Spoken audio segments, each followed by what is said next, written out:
गुफ्तगू का इख्तिताम करते हुए अर्ज कर रहा हूं, अच्छे दोस्त तो बनाओ, जो मैंने अर्ज किया, लोगों को सुनो, लोगों को तसल्लियां दो। एक बात एंड पर जाते हुए, अगर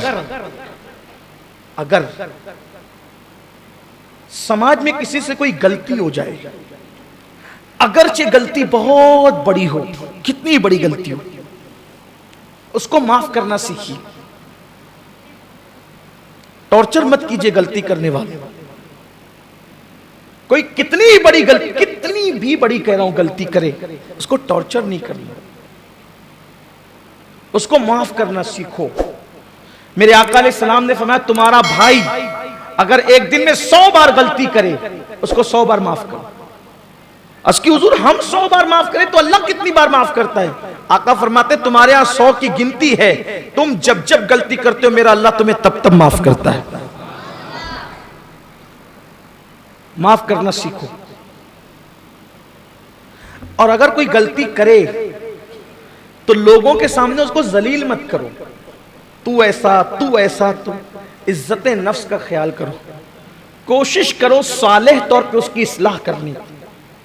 मेरे आका कैसे इस्लाह करते थे? कैसे इस्लाह का अंदाज क्या था? गलती करके आने वाला इधर खड़ा है और चेहरा मुबारक इधर होता था, कहते थे उस कौम का क्या होगा जिस कौम में ऐसी गलती करने वाले लोग मौजूद हैं। समझ जाता था इधर वाला बात किससे हो रही है, या तो टारगेट कर दे। खुद 50 गलतियां करके आया है, रात को पता नहीं रात कैसे गुजारी है, और आस्तीन चढ़ा के कहता है तू ऐसा, तू अरे छोड़ ये।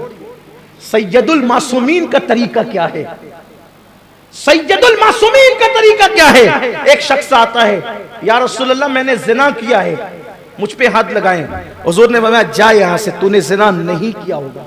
जिसकी निगाह से खुदा की जात ना छुपी, उसकी निगाह से किसी के जज्बात और मामलात क्या छुप सकते थे? लेकिन सैयदुल मासूमीन कानून दे रहे, जा तूने नहीं किया होगा। वो कहता है हुजूर मैंने जिना किया है। तो सरकार फरमाते हैं तूने ऊपरा ऊपरी कुछ मामला किया होगा, जा यहां से। उसने कहा हुजूर मैंने जिना किया है, मुझे हद लगा के पाक कर दे। पता है क्या कहा? आका फरमाते हैं ये नशे में तो नहीं है, नशे में तो नहीं बकबक कर रहा है, गलत बात तो नहीं कर रहा है। लोगों ने मुंह सूंघा, नहीं हुजूर ये नशे में भी नहीं है। फरमाया इस पे पागलपन का दौरा तो नहीं पड़ता है कि पागलपन की वजह से ऐसा कर? वो आके खुद कह रहे कि मैंने ऐसा किया है, और हुजूर पर्दे डाले जा रहे हैं, और यहां किसी के बारे में कोई सबूत नहीं है। कुरेद रहे, जलील कर रहे। सुन लो, मेरे नबी ने फरमाया जब तक कि तुम अपने भाइयों के ऐबों पे पर्दा डालते रहोगे, अल्लाह तुम्हारे ऐबों पे पर्दे डालेगा। जब तुम लोगों से पर्दे उठाओगे, अल्लाह तुमसे पर्दे उठा के तुम्हें जलील कर देगा।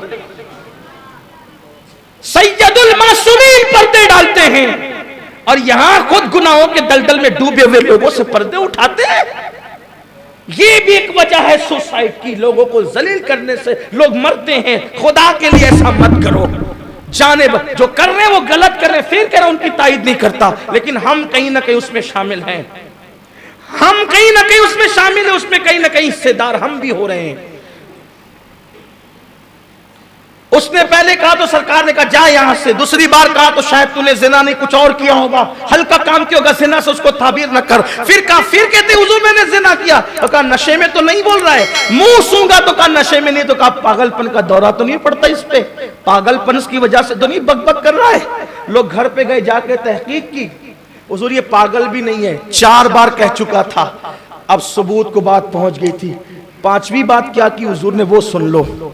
आका फरमाते नादान, जब अल्लाह ने तुझ पे पर्दे डाल रखे थे तो पर्दे पड़े रहने देते, तूने आके मुझे बताया क्यों? ये हुजूर का अंदाज, ये अल्लाह के रसूल का अंदाज है सल्लल्लाहु अलैहि वसल्लम। हम किसी पर तो रहम करें ना, इतनी जल्दी ये सब माशरे हालात तैयार नहीं होते। वो मर रहा है, वो लटक रहा है, वो जहर पी रहा है, वो जो वो पेट में छुरा डाल रहा है, कहीं ना कहीं हम जिम्मेदार। जलील मत करो। एक मर्तबा का वाकया है, एक यूनिवर्सिटी में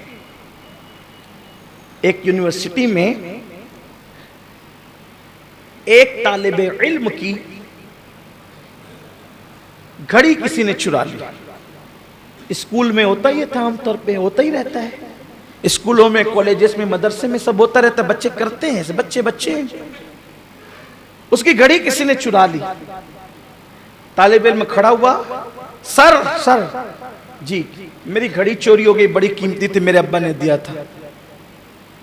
सर ने कहा अच्छा, लेकिन अभी तक कोई क्लासरूम से बाहर नहीं गया, आप सबकी झरती ले लें, अपने मालिकों की ज़बान चेक कर ले, सबकी झरती ले लें, मिल जाएगी घड़ी। सर ने कहा अच्छा, एक काम करो, तुम्हारी घड़ी मिल जाएगी, कोई निकला नहीं ना क्लासरूम से, तुम्हारी घड़ी मिल जाएगी। कहा सब लोग अपनी अपनी आंखों पे पट्टी बांधो। सबको पट्टी बंधवा दी, और जब सब पट्टी बांध चुके तो सर ने ऐलान किया, जिसने घड़ी ली है वो ला के मेरे टेबल पे रख दे। चेक करने से पहले, झड़ती लेने से पहले वार्निंग दे रहा हूं, मेरे टेबल पे ला के घड़ी रख दो। जब तुम घड़ी ला करके रख दोगे तो तुम्हारी इज्जत बच जाएगी, तुम्हें कोई नहीं देख रहा, देख लो सबकी आंखों में पट्टी बंधी है। जब पट्टी खुली, घड़ी मौजूद थी, जिसकी घड़ी ले जाओ। अब पता नहीं था घड़ी किसकी है, यानी पता नहीं था चोरी किसने की है। घड़ी तो जिसकी थी उसने कहा था, पता नहीं चला चोरी किसने की। दिन गुजरते गए। एक दिन उसी यूनिवर्सिटी के अंदर बड़ा प्रोग्राम था, सालाना प्रोग्राम। उसमें उसी यूनिवर्सिटी के एक बच्चे को, जो उस वक्त मुल्क का वजीर आजम बन चुका था, यूनिवर्सिटी का वही पढ़ा हुआ बच्चा मुल्क का वजीर आजम बन चुका था, पढ़ लिख करके खूब तरक्की करके उरूज पा चुका था।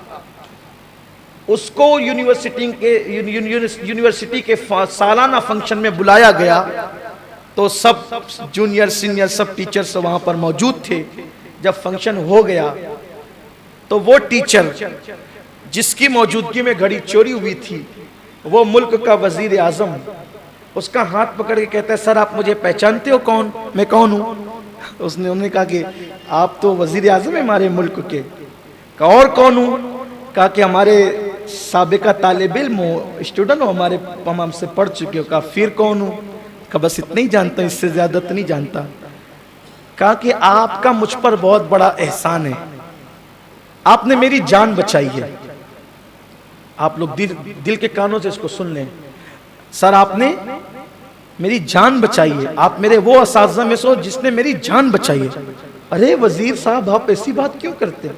ये हिंदुस्तान का वाकया नहीं है, मैं बाहर की दुनिया की बात बता रहा हूं। आप ऐसी बात क्यों करते हैं? आप वजीर आजम, मैं आपकी जान कैसे, मुझे नहीं याद आता मैंने जिंदगी में किसी की जान बचाई। ध्यान से सुनना, मुझे नहीं याद आता मैंने जिंदगी में किसी की जान बचाई। आप कैसे कहते हैं कि मैंने आपकी जान बचाई? कहा सर एक बार आप यूनिवर्सिटी में पढ़ा रहे थे, एक घड़ी चोरी हुई थी। हाँ मुझे याद है वो घड़ी चोरी हुई थी।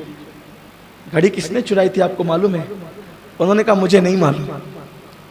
उन्होंने कहा मुझे नहीं मालूम है किसने चुराई थी। क्यों? क्योंकि जब मैंने सबसे पट्टी बांधने को कहा था तो मैंने भी अपनी आंख पे पट्टी बांध लिया था। मैं किसी का ऐब क्यों देखूं? मैं किसी का ऐब क्यों देखूं? मैंने पट्टी बांध लिया था। कहा सर आज बता देता हूं कि वो घड़ी चोर कोई और नहीं था, मैंने ही चुराई थी। और जब मैंने घड़ी रख दी थी टेबल पर, मैंने टेबल पे घड़ी रख दी थी, उस दिन मैंने दिल में इरादा किया था कि सर तो देख रहे होंगे, अब सर अगर किसी को बताएंगे और ये बात अगर यूनिवर्सिटी में ओपन हो गई तो मैं खुदकुशी कर लूंगा।